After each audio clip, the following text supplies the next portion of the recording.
ஒரு கருணாமூர்த்தியான ஒரு அவதாரம்னா கிருஷ்ணாவதாரம்.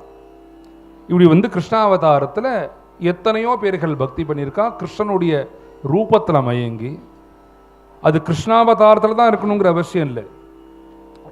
சுமார் ஒரு 350-400 வருஷங்களுக்கு முன்னாடி பில்வமங்கலம்னு சொல்லக்கூடிய ஒரு பெரிய மகாத்மா அவர் வர்ணிக்கிறார்.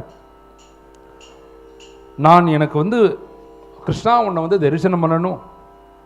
எதனால தரிசனம் பண்ணணும் தெரியுமா? உன்னுடைய பக்தியானது எனக்குள்ள தகிச்சுன்னு இருக்கு. நான் இப்படியே விட்டா என்னுடைய சரீரமே பொசுங்கி போயிடும் போல இருக்கு.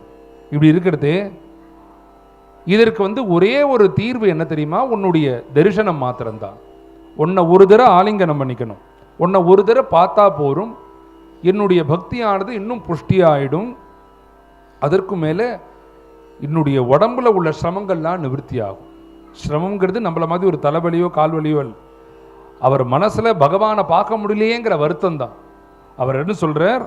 அப்படி உன்னை நான் பார்க்கணும்னு நினைக்கிறேன். உன் கூட இருக்கிறவா யாரையாவது விட்டு உன்கிட்ட இது மாதிரி நான் சிரமப்பட்டு இருக்கேன், உன்னை பார்க்கறதுக்காக நான் ரொம்ப ஆவலாக இருக்கேன்னு யார்கிட்ட சொல்லலாங்கிறதே அவரே சொல்றார். உன்னுடைய குழலுக்கு நான் ஒரு தூது விடுறேன். ஐமுரளி முகுந்த ஸ்மேரவக்திராரவிந்த ஸ்வசன மதுர சக்யே துவாம் பிரணம்ய அப்ஜயாச்சேன்னு ஒரு அருமையான ஒரு ஸ்லோகம்.